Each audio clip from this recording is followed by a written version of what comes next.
Part 54 أعوذ بالله من الشيطان الرجيم بسم الله الرحمن الرحیم۔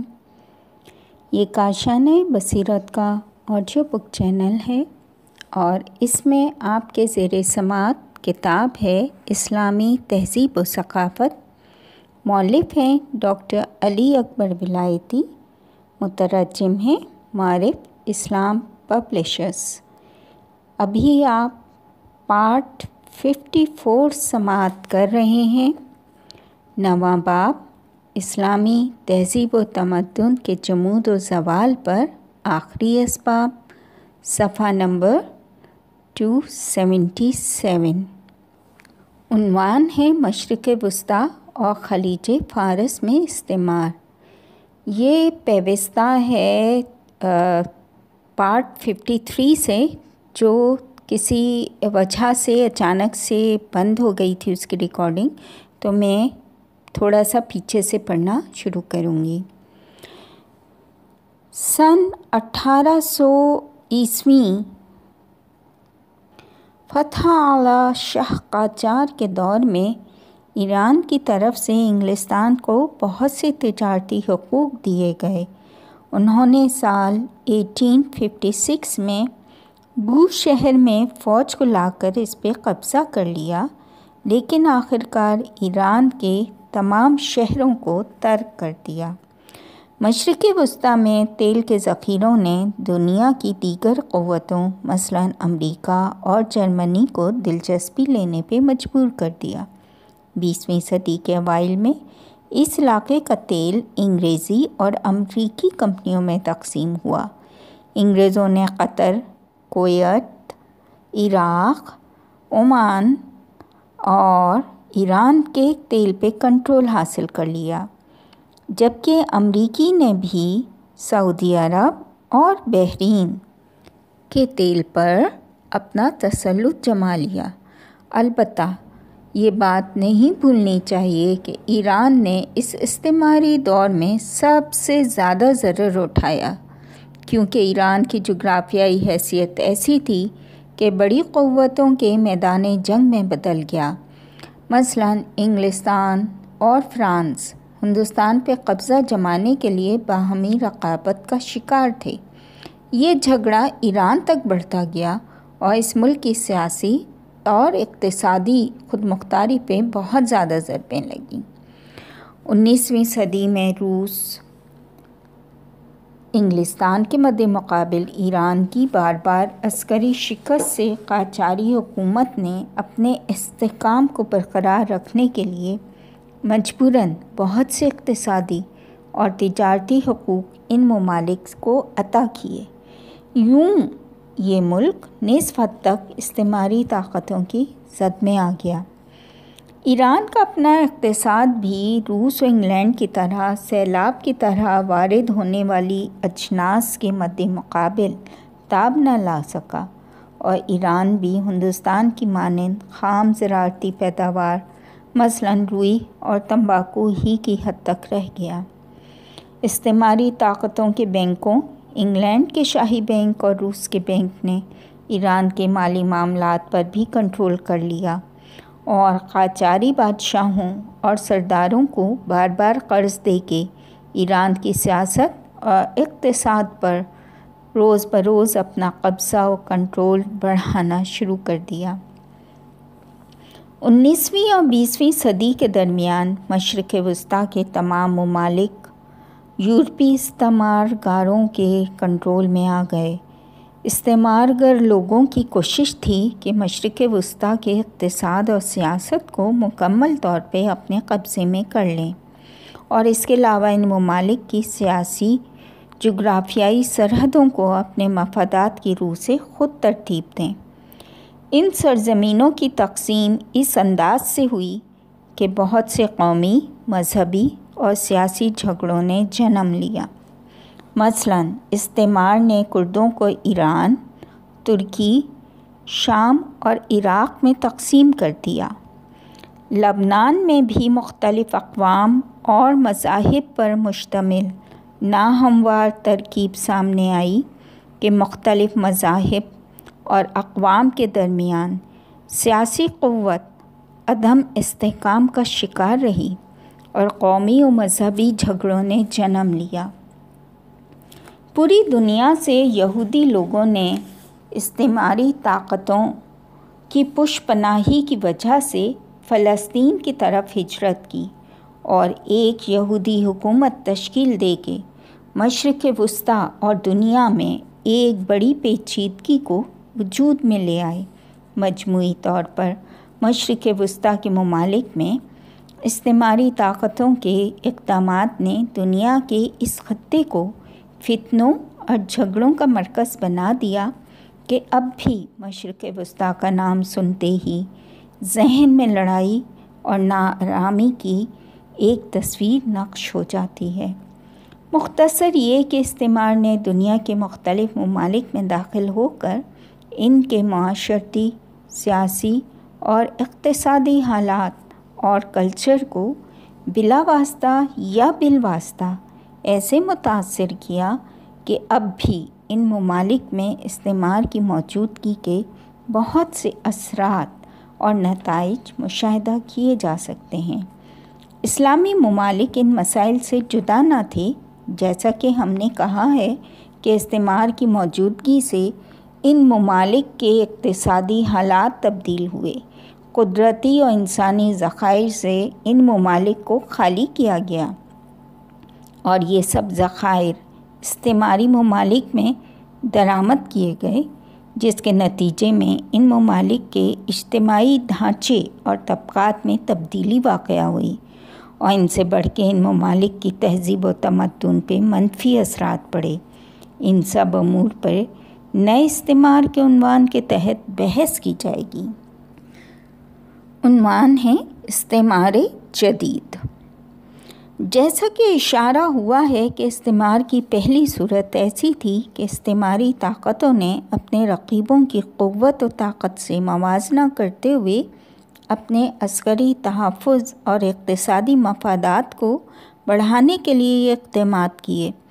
یورپی استعمار نے عسکری فتوحات یا ہجرت کے ذریعے دیگر ممالک پر قبضہ جما لیا اور تجارتی کمپنیاں قائم کرتے ہوئے ان ممالک کے اقتصاد کو اپنی تجارتی پالیسیوں کے سخت کنٹرول میں لے آئے۔ سن 1630 سے 1870 تک استعمار کی پیش رفت میں سستی آ گئی، کیونکہ اس عرصے میں یورپی ممالک اپنے اندرونی مسائل، آزادی پسند اور انقلابات اور صنعتی انقلابات سے نبٹ رہے تھے۔ 1870 سے پہلے جنگ عظیم اول تک استعمار کی پیش رفت اور تحرک بہت وسیع پیمانے پر تھا۔ سارا افریقہ اور مشرق بعید ان کی لپیٹ میں آ گیا، لیکن دوسری جنگ عظیم اور اقوام متحدہ کے وجود میں آنے کے بعد، بالخصوص دو عشروں 1950 اور 1960 میں، ہم استعمار کے خلاف سیاسی خود مختاری کے حصول کے لیے تحریکوں کا مشاہدہ کرتے ہیں۔ اس طرح کہ اقوام متحدہ کے ممبر ممالک کی تعداد دگنی ہو گئی۔ ان ممالک نے جنرل اسمبلی میں اپنی کثیر تعداد کے باعث اپنے اقتصادی، سیاسی اور اجتماعی مسائل کو اقوام متحدہ کی توجہ کا مرکز قرار دلوایا۔ ان ممالک پہ قدیم استعمار کے شدید اثرات کے باعث استعمار سے چھٹکارے کی تحریک نہ صرف یہ کہ ان کی مشکلات حل نہ کر سکی، بلکہ اس نے ان ممالک کو دوراہے پہ لا کھڑا کیا۔ یہ ممالک ایک طرف تو ترقی یافتہ ممالک سابقہ استعماری ممالک سے اقتصادی امداد چاہتے ہیں اور دوسری طرف اپنے اندرونی مسائل میں کوئی مداخلت پسند نہیں کرتے، جبکہ ترقی یافتہ ممالک اب بھی ان ممالک اور بالخصوص ان کے بازاروں اور ابتدائی خام پیداوار کے محتاج ہیں اور چاہتے ہیں کہ ان اہداف تک پہنچیں۔